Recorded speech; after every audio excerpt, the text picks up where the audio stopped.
Muchas gracias a la Fundación por esta amabilísima invitación y porque vayamos todos a poder disfrutar en esta velada de una obra maestra del cine mudo. Decimos mudo, pero nunca fue silencioso. Es curioso si nos pusiéramos a pensar por qué siempre el cine tuvo la música como acompañamiento esencial, y ya saben que hay muchas variadas teorías sobre ello. Algunas de ellas dicen que era para acallar el sonido tremendo que tenían los proyectores entonces, pero otros dicen que era para que aquellas figuras bidimensionales que veíamos en la pantalla no fueran simples fantasmas, sino que tuvieran emoción y vida. La emoción y la vida que en el cine mudo, ya saben y lo habrán ido observando a lo largo de todos estos días, pues esa emoción y vida que en este caso en la narrativa cinematográfica tenía que ser a base de fuertes primeros planos, de fuertes emociones reflejadas en la cara y también de los gestos, de los movimientos. La verdad es que hoy es una ocasión de oro para hablar del movimiento. Yo creo que los que sepan algo de Rodolfo Valentino lo dirán inmediatamente. Rodolfo Valentino entra en el mundo del cine porque era un consumado bailarín y una personalidad muy elegante moviéndose. Pero no crean que eso es solamente para el cine mudo. ¿Cuántos de nosotros conocemos a John Wayne solo viéndole en la lejanía por la forma que tiene de moverse? Que al parecer proviene de que la cadera no le funcionaba muy bien y casi parecía que cojeaba un poco.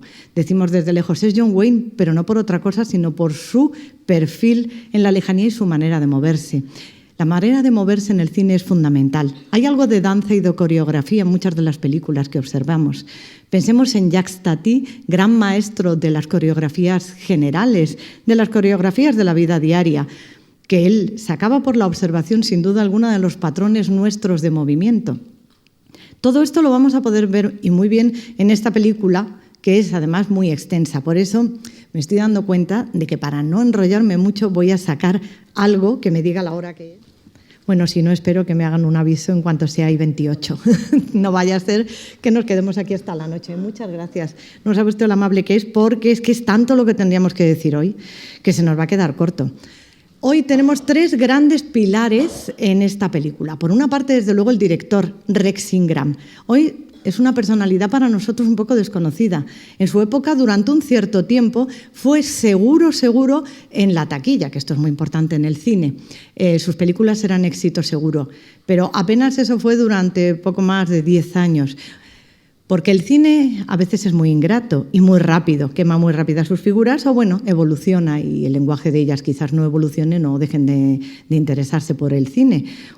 Ambas cosas pasaron en Rex Ingram. Este irlandés de nacimiento fue uno de los grandes directores en este terreno del melodrama, que es tan importante para las pasiones y las emociones.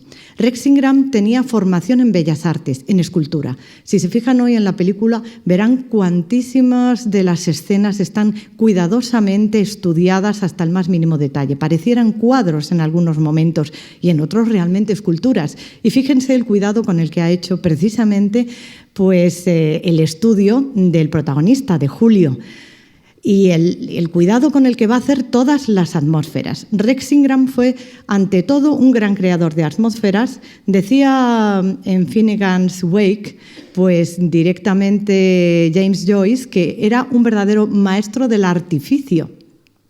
Lo que sin duda alguna es que tenía una formación en Bellas Artes importante y que no dejaban nada al aire, nada descuidado. Rex Ingram va a ser una de las figuras importantes. Vamos a tener tres en realidad. Rex Ingram, Vicente Blasco Ibáñez y el tercero y último, como no, Rodolfo Valentino.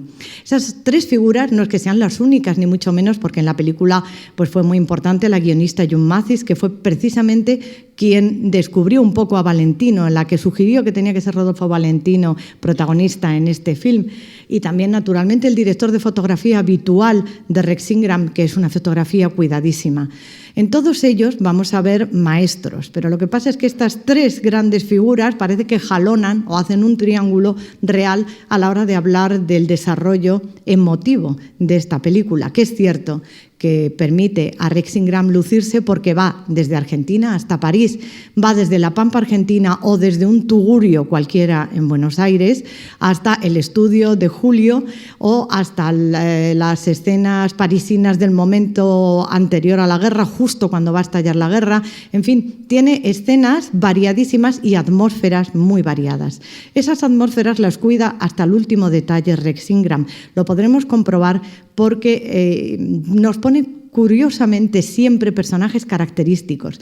Fíjense con qué cuidado, por ejemplo, en la famosísima escena del tango de Rodolfo Valentino, no es solamente el tango lo que él nos presenta, presenta todos los personajes que hay alrededor de ese tango y lo que cada uno de ellos hace, las miradas que tienen o incluso el borracho que de repente ve un pez en la copa que tiene delante. ¿Quiénes son los personajes que están en ese lugar? Que son los que le ayudan a crear estas atmósferas impresionantes. De ahí que también cuando aparezca el mensaje apocalíptico, que es una de las cosas interesantes realmente de la novela de Blasco Ibáñez y de este film, va a centrarse mucho, va a ser una sensación profética, inquietante y misteriosa por los personajes que nos presentan. Además, ahí es muy atractivo porque no tiene la fuerza de poder estar narrando la profecía apocalíptica. Entonces, ¿qué tiene que hacer? Echar mano de la iconografía artística, que es tan importante para esos 4 jinetes que van a estar detrás de nosotros, que son el azote apocalíptico de la humanidad. Y él así nos lo representa con la fuerza que puede dar el cine mudo utilizando la iconografía, también naturalmente la fuerza del texto, que en este caso se nos presenta escrito. Es un maestro, además, en presentarnos la narrativa con acciones paralelas que ahora nos parecen a nosotros tan normales. Pero es que en aquella época, poco tiempo antes, es cuando las había perfeccionado Griffiths, el podernos presentar acciones paralelas, como iban pasando. Es curioso, y ya les habrán comentado a lo largo de todas estas presentaciones, lo rápido que el cine perfecciona su lenguaje. Es rapidísimo, lo perfecciona en muy poco tiempo. Vamos, Griffiths en muy pocos años consigue perfeccionar al extremo técnicas narrativas hoy en día completamente usuales, completamente asimiladas, pero que pensaron en su momento que no iban a entender nadie, que iban a ser incomprensibles. Ahora nos pueden parecer a veces hasta vanguardistas. Sin embargo, muchas veces, tanto Rex Ingram, por ejemplo, como el propio Griffiths, lo que decían es que eran técnicas narrativas que ellos ya veían que existían en la literatura decimonónica. Si funcionaban en la literatura, habría un equivalente visual. Pues todo esto es lo que vamos a poder comprobar en un autor, en un director, que luego ustedes se preguntarán qué fue de él. Continuó a lo largo de los años 20, después de este gran éxito que fue Los 4 jinetes del Apocalipsis, haciendo muy buen cine. Y además él decía que su obra maestra era otra película basada en Vicente Blasco Ibáñez, que realizó apenas un par de años más tarde, Mare Nostrum. Era de nuevo la visión de Vicente Blasco Ibáñez de esa Primera Guerra Mundial tal y como él la había vivido. Pero lo que pasa es que Rex Ingram, ya lo vamos a ver hoy aquí, estaba tan interesado en crear atmósferas reales que ya estaba al final convencido de que tenía que ir a grabar a esos sitios, a filmar en esos lugares reales. Parece que además le gustaba mucho el norte de África y realizó varias películas allí. Y entonces ya salió de Estados Unidos a ir grabando en los lugares que él veía que tenían que ser los escenarios reales de sus películas. Así hizo algunas películas hoy en día muy poco recordadas, pero que sin embargo, junto con este Mare Nostrum, por ejemplo, son verdaderas obras maestras y películas muy curiosas. Pero, y aquí lo que pasó en ese momento del cine mudo al cine sonoro, que fue una época de bastante, diríamos hoy en día, estrés para los creadores, ¿no? ¿Cómo va a hablar uno? ¿No va a hablar? ¿Cómo vas a hacer la narrativa sonora? La verdad es que era un poco difícil. Para unos fue muy sencillo y para otros fue muy difícil. Él, en su última película, al parecer tenía pues un elenco de actores que cada uno tenía un acento distinto, con diálogos rarísimos, imposibles, y no fue para nada bien acogida. Y quizás él mismo no se sintió ya muy a gusto con el cine, que abandonó y decidió ya dedicarse a la literatura y la escultura. Pero su paso por el cine realmente fue brillante. Ahora vamos a pensar, bueno, y este autor, pues hay nada menos que directores como David Lean, ya recuerdan pues su forma de mover a las grandes masas en Doctor Zhivago o en Lawrence de Arabia. David Lean estaba fascinado por este creador, por Rex Ingram. Y yo creo que quizás es porque precisamente también el cine de David Lean en muchas ocasiones nos presenta melodrama, un drama psicológico, drama de los personajes inmersos en grandes acontecimientos que implican a su vez grandes masas, que implican movimientos grandes de mucha multitud, y eso que lo sabe hacer muy bien David Lean, es que lo sabe hacer muy bien Rex Ingram, y hoy con sorpresa lo vamos a comprobar. Aun cuando sea una película tan difícil de ver, veremos cómo ese drama personal de esta familia, que es un poco, digamos, simbólica con respecto a lo que ocurre en Europa en la Guerra Mundial Primera, que luego, por cierto, se pasará esto a la Segunda Guerra Mundial, pues ese drama simbólico, pero a la vez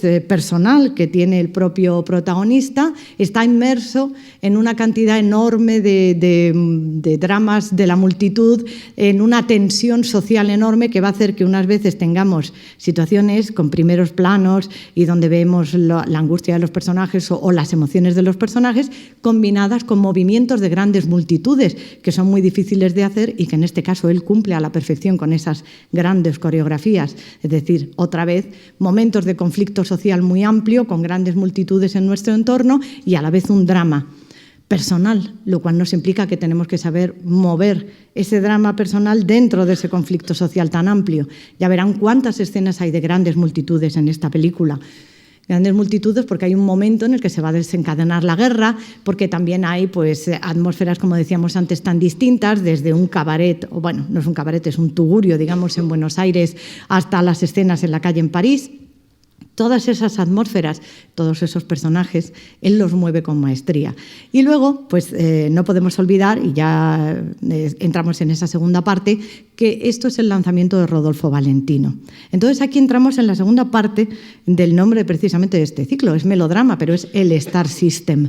Ese Star System que se dispara en Norteamérica a una velocidad increíble. Ya les habrán contado que apenas fue una anécdota rápida en torno a 1910, cuando ya se dan cuenta de que la chica de una de las productoras era tan conocida y nadie sabía quién era, hasta que pues vamos a ponerle nombre y ella subía a la taquilla sola, pues de ahí inmediatamente a los 2 años el Star System.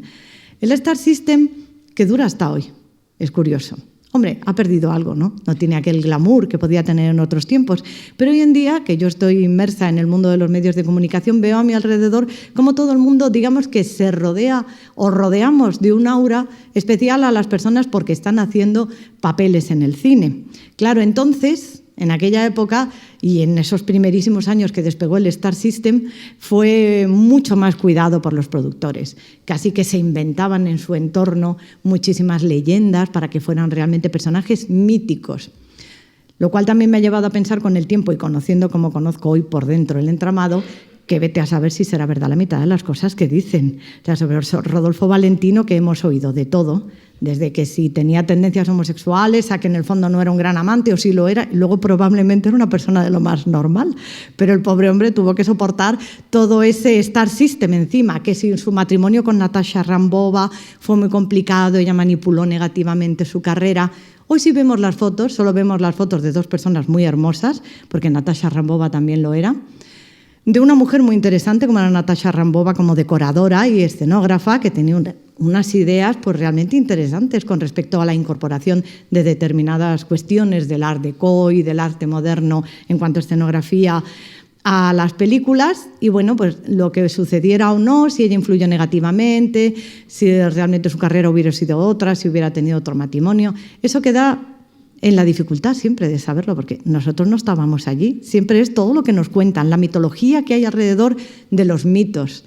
Pero Hollywood es que apenas en 10 años se convirtió en una fábrica de mitos. Más estrellas que en el firmamento, decía una famosa productora. Y el Star System tiene apenas muy pocos años de vida, pues unos 8 años de vida, cuando llega Rodolfo Valentino. Se convierte solo con esta película en un mito. Él para siempre va a ser el amante, el gran amante, Rodolfo Valentino. Por eso luego de ahí que escriban libros sobre con infundios de todo tipo, que si lo era o no lo era, eso no lo sabemos. Pero vieron en él, en este joven que acababa, no hacía mucho tiempo de llegar a América, pero que era un excelente bailarín, y eso se nota ahora, enseguida, apenas veamos la película, vieron en él el atractivo de la forma de moverse, desde luego de que era un hombre guapo, con mucha fotogenia, que sabía posar bien y que sabía moverse bien. Y luego, pues con el tiempo se ha ido viendo que en el fondo también es que era un buen actor. Si lo vemos hoy, veremos que primero es cierto, pues tiene unas miradas, se supone que incendiarias. Luego dicen que sí porque era miope. Pero claro, esto tampoco se sabe, ¿no? Claro, esto lo he leído, pero como yo no vi si llevaba o no gafas, pues yo les puedo transmitir que he leído que es que era miope. Pero ¿quién de nosotros realmente lo sabe? Pues no vayamos a lanzar infundios. Él mira de una manera especial. Claro, a nosotros ahora nos choca el maquillaje, algunas exageraciones en las poses, pero si lo miramos con atención es cierto que es un hombre que sabe mantenerse bien, que posa muy bien porque es un excelente bailarín. Y también les animo a que se fijen que en la película el baile es muy importante y verán cómo ponen los pies. Hasta en algún momento he dudado si el tango inicial no es un vals criollo, porque algunas veces me parece como si el patrón fuera un poco ternario, ¿no? Pero lo que está clarísimo es que echan mano del atractivo indudable que tenía el tango entonces erótico, de la fuerza erótica con el que hacen este tango, que todos los especialistas dicen que es un tango imposible, casi no.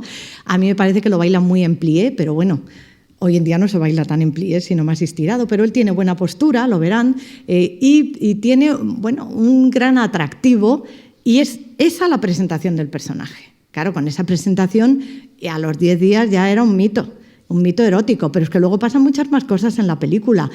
Más, él también de vez en cuando baila algo más, porque está claro que el baile, ya lo verán, que muchos de los personajes enseguida al principio bailan, ¿no?